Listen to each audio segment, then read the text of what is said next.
Bonjour et bienvenue dans cette capsule vidéo sur les dangers des mélanges.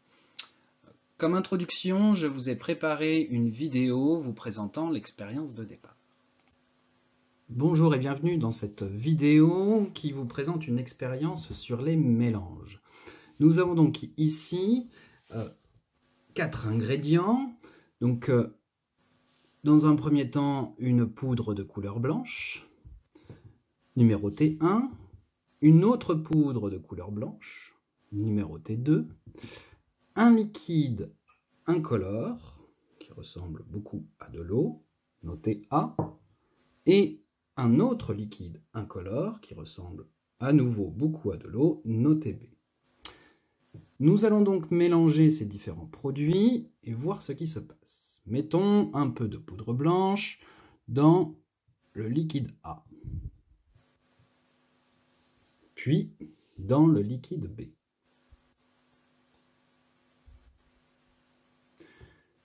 Mettons désormais un peu de poudre numéro 2 dans le liquide A,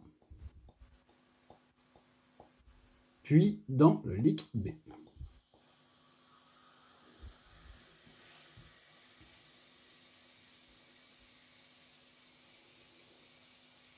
Comme vous pouvez le constater, nous observons une réaction très vive de la poudre 2 dans le liquide B, alors qu'aucune réaction n'était visible dans les autres mélanges.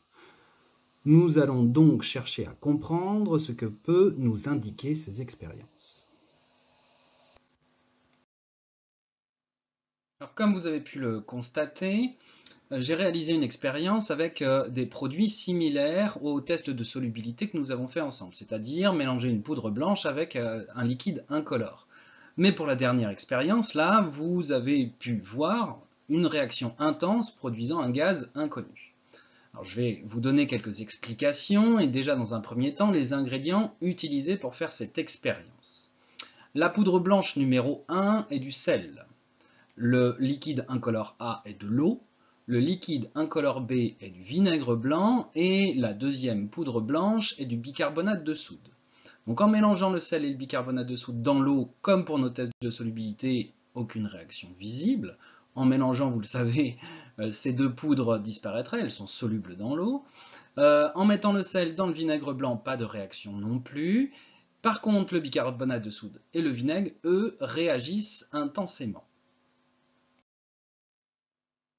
Ce gaz inconnu fabriqué par le mélange du vinaigre blanc avec le bicarbonate de soude est en fin de compte du dioxyde de carbone qu'on observe ici à l'intérieur du bécher B. Heureusement pour moi, puisque j'ai fait l'expérience, le dioxyde de carbone est peu dangereux en faible quantité et donc je n'avais pas de danger ou de précaution particulière à prendre en tout cas pour réaliser cette expérience. Mais comme vous avez pu le constater, de visu, liquide incolore et poudre blanche, dans tous les cas, ne donnent pas forcément le même résultat. Il faut être très vigilant lorsqu'on fait des expériences et notamment des mélanges, parce que certains mélanges peuvent provoquer des réactions chimiques qui fabriquent une nouvelle matière. Et il arrive parfois que sur des réactions, ces matières soient dangereuses et puissent produire des problèmes pour notre santé, voire des dangers beaucoup plus importants. Pour bien comprendre ces dangers qui peuvent arriver dans notre vie quotidienne, je vous propose un cas concret en étudiant l'étiquette de l'eau de Javel. L'eau de Javel est un produit ménager qui est très régulièrement utilisé dans nos domiciles pour nettoyer, désinfecter notre maison.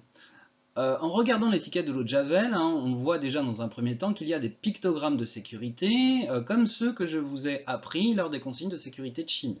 Vous avez ici le pictogramme corrosif, qui veut dire que l'eau de Javel ronge, et le pictogramme polluant, qui indique qu'il faut éviter de le rejeter dans la nature, parce que ça peut être toxique ou dangereux, en tout cas pour les êtres aquatiques ou pour la nature de façon générale. En lisant ensuite le mot d'avertissement, on constate que l'eau de Javel peut provoquer des irritations cutanées, ça peut gratter la peau, ça peut provoquer des lésions oculaires graves, donc ça peut abîmer l'avant de l'œil au point de rendre aveugle. C'est toxique pour les organismes aquatiques, donc ça va tuer les plantes et les animaux si on les met dans l'eau.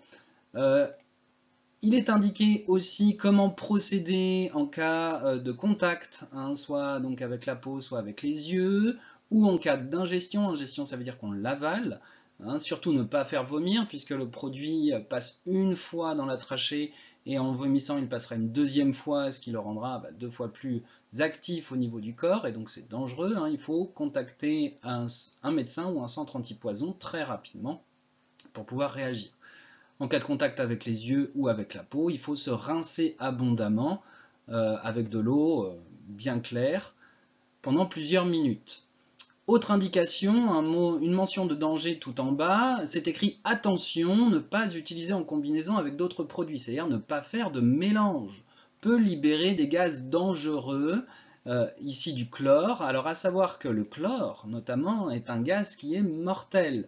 Il ne faut surtout pas le respirer, et donc il faut faire très attention à ne jamais mélanger l'eau de Javel avec un autre produit pour éviter la fabrication de ce gaz dangereux. Pour conclure, hein, donc, faites très attention, notamment dans votre quotidien, à toujours lire les étiquettes des produits que vous avez utilisés pour connaître leurs dangers et leurs conditions d'utilisation afin d'éviter tout accident.